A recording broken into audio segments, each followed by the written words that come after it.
ओम गुरुर्ब्रह्मा गुरुर्विष्णु गुरुदेवो महेश्वरः गुरु साक्षात् परम ब्रह्म तस्मै श्री गुरवे नमः। ओम शांति शांति शांति। मेरे प्यारे दोस्तों, आपका स्वागत है हमारे यूट्यूब चैनल पर। सभी के मंगल की कामना करते हुए आगे चर्चा शुरू करते हैं। जैसा कि कोई प्रश्न और भी कर सकता है, जो ईश्वर का प्रेमी है, जो ईश्वर में भक्ति रखता है, जो गुरु में भक्ति रखता है, उसके मन में प्रश्न तो उठता ही है, उठना चाहिए भी, कि इस जगत के बारे में प्रश्न, ईश्वर के बारे में प्रश्न, जीव के बारे में, जीव जगत और परमात्मा। पंचदशीकार भी लिखते हैं, सदा विचार्यते जगत जीव और परमात्मनः। इन तीनों का विचार तो, अर्थात जीव कैसे हुआ, किन कर्मों के कारण होता है, ईश्वर कब आते हैं, क्यों आते हैं, जगत की रचना क्यों हुई और कैसे हुई, ये प्रश्न उठने चाहिए। ये उठने पर ही ईश्वर में प्रीति भी होती है और भव सागर से पार होने में प्रयास भी होता है, और होना चाहिए, क्योंकि ईश्वर ने मनुष्य जन्म दिया है इसीलिए। नहीं तो भोग तो दूसरे जैसे देवलोग है, देवता हैं, वो भी भोग भोगते हैं, लेकिन वो सुख का भोग ज़्यादा भोगते हैं, क्योंकि उन्होंने पुण्य बहुत किए हैं, इसलिए वो देव योनि में गए। वो भी भोग योनि है, वो सुख का भोग करते हैं। और जो पशु पक्षी आदि हैं, ये दुख का भोग करते हैं, ये निमन योनि है। भोग तो ये भी है, भोग वो भी है, लेकिन मनुष्य जन्म क्यों दिया, वो ईश्वर ने कृपा करके दिया। इसलिए तुम भोग भी भोगो जो कर्म किए हैं, और आगे और प्रयास करो कि आप इस भव सागर से पार हो जाओ। ऐसा ईश्वर चाहते हैं। इसलिए ईश्वर रामायण में भी आया है, आपने सुना होगा, कब हुक करी करुणा नर देही, दे तु ईश बिनु हेतु स्नेही। बिनु हेतु, बिना हेतु, अर्थात कोई कर्म उसमें कोई निमित्त नहीं है। कर्म तो भोग के निमित्त है। जो भी कर्म चाहे देवताओं ने किए हैं, पुण्य ज़्यादा किए हैं, इसलिए वो देव योनि में चले गए और सुख का अनुभव ज़्यादा करते हैं। जो मनुष्य हैं, मिश्रित हो गया, इसमें पाप भी आ गया, पुण्य भी आ गया, इसलिए दोनों सुख का भी भोग करते हैं और पाप के लिए दुख का भी, सुख का भी और दुख का भी भोग करते हैं। जो और निमन हैं, जैसे पशु पक्षी हैं, वो भी सुख का भी भोग करते हैं और दुख का भी करते हैं, लेकिन दुख उनके लिए ज़्यादा है। देवताओं के लिए सुख ज़्यादा है और पशु पक्षियों के लिए दुख ज़्यादा है। उनके लिए सुख ज़्यादा और पशु पक्षियों के लिए दुख ज़्यादा। और सुख तो है, सुख का भी अनुभव करते हैं, दुख का ज़्यादा करते हैं, क्योंकि पाप योनि होने के कारण। इसलिए मनुष्य जन्म मिश्रित है उस पर। भगवान ने गीता में भी कहा है कि ये जो मिश्रित है कर्म होते हैं, पाप और पुण्य, उनको वो मनुष्य जन्म देता हूँ। क्यों देता हूँ? कि वो उनको एक मौका देता हूँ कि आप इस भव सागर से पार होने का प्रयास कीजिए। भगवान फिर मैं पुनः कहता हूँ, कब हुक करी करुणा नर देही। कब हुक करी, कभी हृदय में आता है ईश्वर के, ये जीव को मैं मनुष्य जन्म दे दूँ। कब हुक करी करुणा नर, करुणा करके, नर देही, नर देही देते हैं करुणा करके, ना कि हमारे कर्मों के अनुसार। वो तो फल भोगते, आप देख रहे हो, कोई ज़्यादा सुखी है, कोई ज़्यादा दुखी है। दुख तो है ही, सुख भी है। इसलिए प्रयत्न करना चाहिए ईश्वर का भजन करते हुए। इस देह में जब देह मिली है, दुर्लभ देह मानुष तन पावा, सुर दुर्लभ सद ग्रंथनि गावा। ये जो है देह मिली है, तो इसका हमें सद उपयोग ईश्वर का भजन करते हुए करना चाहिए, भव सागर से पार होने के लिए करना चाहिए। अब आते हैं हम मूल बात पर, जो प्रश्न आया था। तो उस प्रश्न को ही आगे ले जाते हैं कि जीव अपने पूर्व कर्मों के अनुसार अपने अपने कार्य करता है, और जो प्रारब्ध कर्म होते हैं वो तीन प्रकार के होते हैं। जो मंद प्रारब्ध है, तीव्र है, और तीव्रतम प्रारब्ध है। ऐसे ही प्रयास जितना ज़्यादा करोगे, ये सोचकर कि हो सकता है अगर हमें कोई ऐसा लग रहा है कि हम मेहनत बहुत मतलब जप बहुत करते हैं, भजन बहुत करते हैं, लेकिन कुछ ज़्यादा फल दिखाई नहीं देता। फल का अर्थात मन फिर भी द्वेष से भरा होता है, राग से भरा होता है, लोभ से भरा होता है। इसका अर्थ है कि पाप ज़्यादा हैं। आप उससे ज़्यादा पुण्य कीजिए नाम जप कर, दान से, ध्यान से और प्रभु का नाम जप से और गुरु की सेवा करते हुए वो पुण्यों को बढ़ाओगे तो जो आपके पाप कर्म हैं वो दब जाएंगे। वो फल जल्दी नहीं देंगे, देंगे, लेकिन जब तक देंगे आप इतना प्रयास ज़्यादा करो। जिस प्रकार एक व्यक्ति दौड़ लगा रहा है, पीछे वाला जो दौड़ लगाकर उसको पकड़ना चाहता है, तो वो पीछे वाला ज़्यादा तेज़ी से दौड़ेगा तभी उसको पकड़ पाएगा। इसी प्रकार आपके जब पुण्य इतने बढ़ जाएंगे तो पाप को पकड़कर पीछे धकेल देंगे। वो आप आगे आपको सत्कर्म में अर्थात उस ईश्वर की शरण में ले जाएंगे और भव सागर पाप को पार करा देंगे। फिर आते हैं मूल बात पर।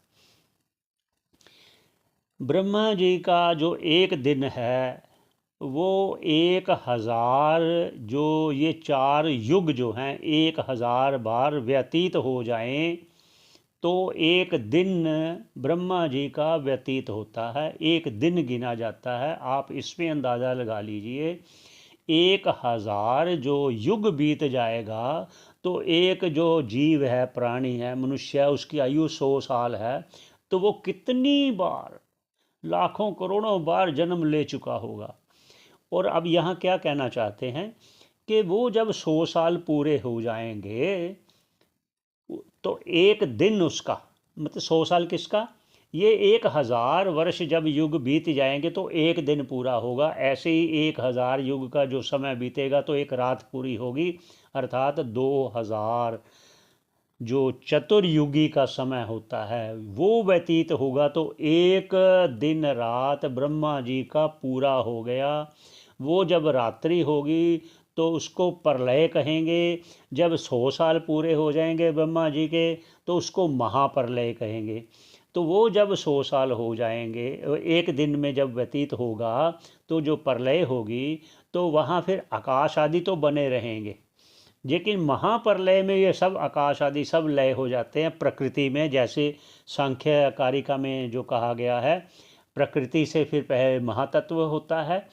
वो महातत्व क्या है, वो सभी जीव जो लीन हुए थे महाप्रलय में, प्रकृति में जो लीन हुए थे, वो महतत्व के रूप में प्रकट होते हैं प्रकृति से। ईश्वर जब इच्छा करता है, जो आपका प्रश्न हुआ था कि ईश्वर की इच्छा भी कब हुई, क्यों हुई, जीव भी अब क्या करता है, कैसे करता है, वो जब प्रकृति महातत्व, महातत्व अर्थात समष्टि बुद्धि, समष्टि बुद्धि अर्थात सभी जीवों की जो बुद्धि है वो अभिमानी जीव को कहा गया, हिरण्य गर्भ महातत्व कह दिया गया। जो जीव ने, क्योंकि जो 1000 जो चतुर्युगी व्यतीत हुई उसमें कोई जीव इतनी तपस्या कर रहा है कि मैं वो जो 4 मोक्ष कहे गए हैं ना, सालोक्य, सामीप्य, सायुज्य, सारूप्य आदि जो मोक्ष कहे गए हैं, इन्हीं मोक्ष में वो आता है हिरण्यगर्भ। वो जो ऐसी इच्छा रखने वाला जीव तपस्या कर रहा है, उपासना कर रहा है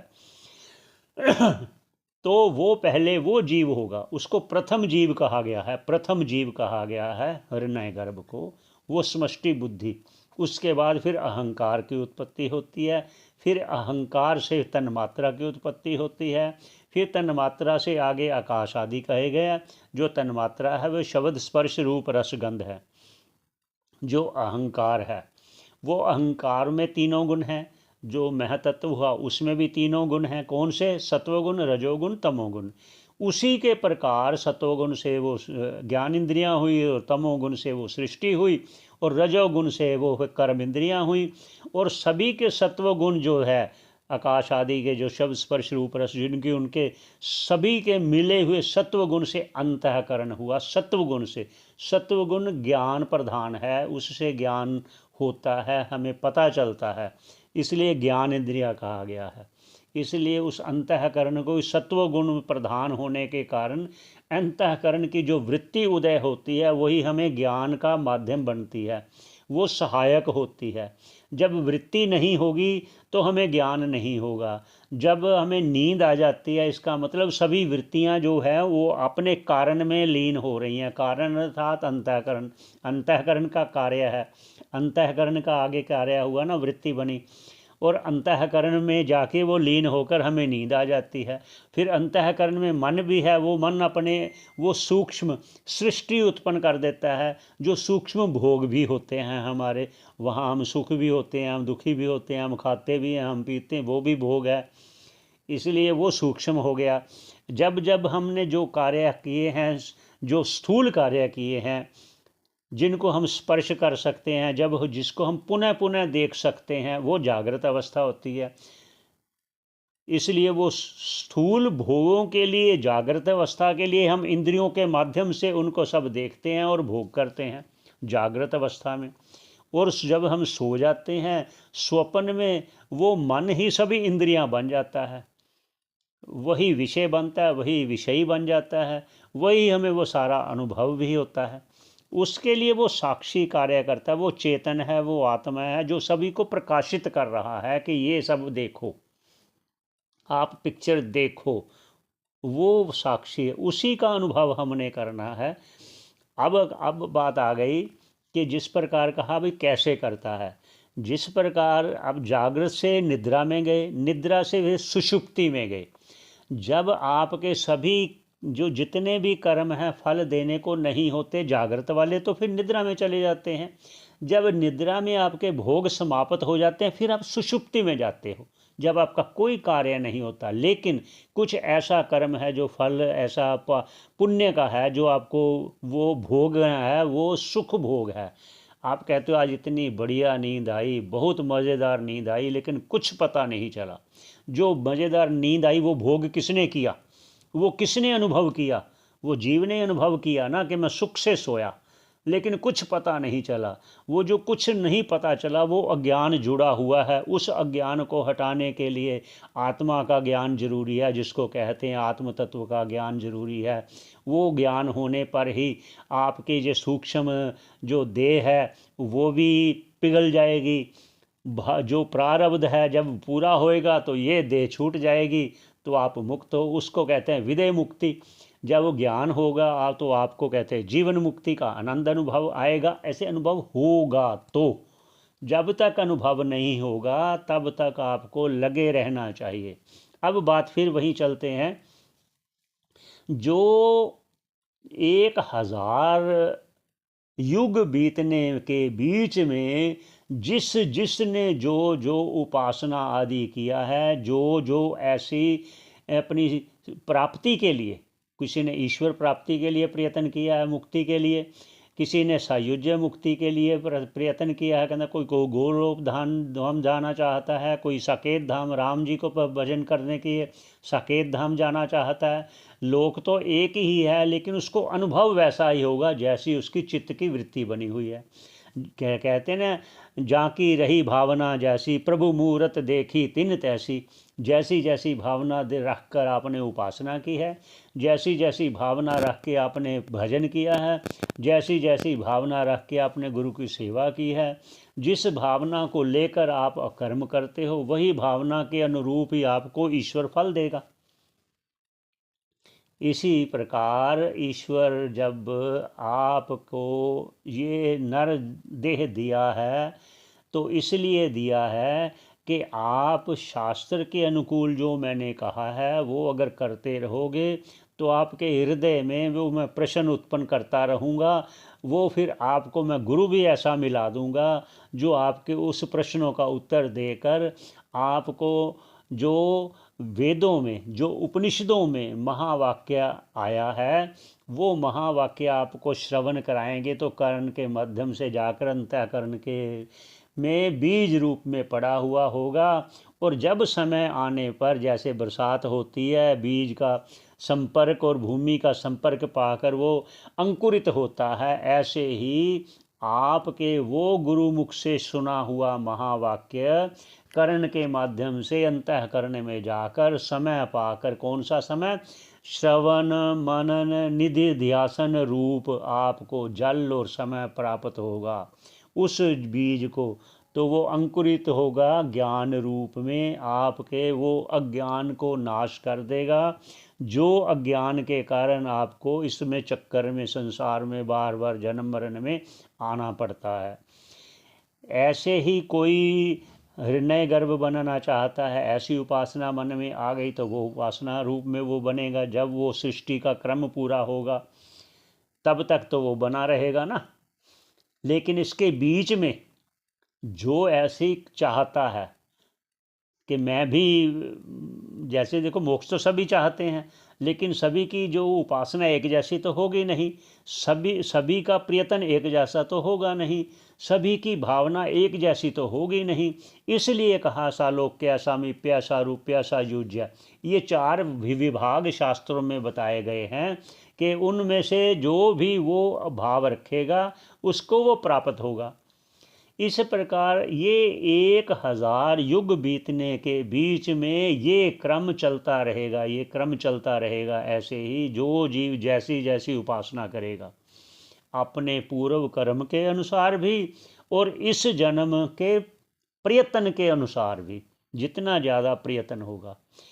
ये ऐसा क्यों कह रहे हैं, भगवान भी कह रहे हैं अर्जुन से, मनुष्यानाम सहस्रेषु कश्चिद यतति सिद्धये। मनुष्यानाम सहस्रेषु, सभी मनुष्यों में हजारों ले लो, उनमें कोई एक प्रयत्न करता है मुझे प्राप्त करने के लिए। हे मेरे प्रिय अर्जुन, हजारों में कोई एक प्रयत्न करता है मुझे प्राप्त करने के लिए। मुझे प्राप्त करना मतलब अर्थात भावबंधन से मुक्त हो जाना। वो फिर लौट के इस संसार में नहीं आता। फिर क्या कहते हैं आगे, कोई एक, हजारों में एक प्रयत्न करता है। मनुष्यानाम सहस्रेषु कश्चिद यतति सिद्धये, मुझको पाने के लिए। यततामपि, फिर उन हजार, ऐसे पहले हजारों में कहा कोई एक मुझको चाहता है, फिर कहा जो एक है ना चाहने वाला, ऐसे अगर हजारों हो जाएं तो उनमें कोई यततामपि सिद्धानाम कश्चिन माम वेत्ति तत्वतः, कोई तत्व से अर्थात मेरे स्वरूप को प्राप्त होता है कोई एक। हजारों में एक कोई चाहता है मुझे, ऐसे चाहने वाले हजारों में कोई एक मुझको प्राप्त होता है। इसलिए अंदाज़ा लगा लीजिए हमें कितना प्रयत्न करना चाहिए अगर हमें मौका मिला है तो। अगर फिर भी कोई शंका हो तो आप कहिए, हमें अच्छा लगेगा, हम इसी बहाने हम भी कुछ श्रवण कर लेंगे। बहुत बहुत धन्यवाद श्रवण करने का। पुनः भेंट होगी। सभी के मंगल की कामना करते हुए यही विश्राम देते हैं। ये चक्कर ऐसे ही चलता रहता है। आगे फिर प्रयास होगा कि जैसे देवताओं के वो 100 साल आयु कैसे होती है, फिर पितरों की कैसे होती है, एक वो कहते चलते हैं कि जो भगवान ने कहा है कि जो कर्म करेगा, सकाम कर्म करेगा, जो सकाम कर्म, जो इच्छा रख के कर्म करेगा उसकी इच्छा पूरी होगी। ऐसे ही अगर कुछ शास्त्रों के अनुकूल वो कर्म ही करता है, अकेला कर्म ही करता है, कौन से, नित्य कर्म, पितृ के अर्थ के कर्म, पितृ तर्पण आदि करता है, यज्ञ हवन आदि करता है अकेला, तो वो पितृलोक को प्राप्त होगा। अगर वो कर्म नित्य कर्म करता है, सभी कर्म करता है जैसे शास्त्रों में कहे गए, साथ में वो ईश्वर की उपासना भी करता है, जो वो करता है वो फिर ब्रह्मलोक को प्राप्त होता है। वो फिर ब्रह्मा जी उसको उपदेश देकर जिसकी जैसी जैसी भावना रही होगी, उस भावना के अनुकूल उपासना रही होगी, उस उपासना के अनुकूल उसको वो अंत समय में वो उसको वही तत्व का उपदेश देकर उसको मोक्ष प्रदान करेंगे। ये भी कहते चलते हैं। आगे फिर चर्चा जारी रखेंगे, ईश्वर की कृपा से होगा। आप लोगों का बहुत बहुत धन्यवाद श्रवण करने का। सभी के मंगल की कामना करते विश्राम देते हैं। धन्यवाद।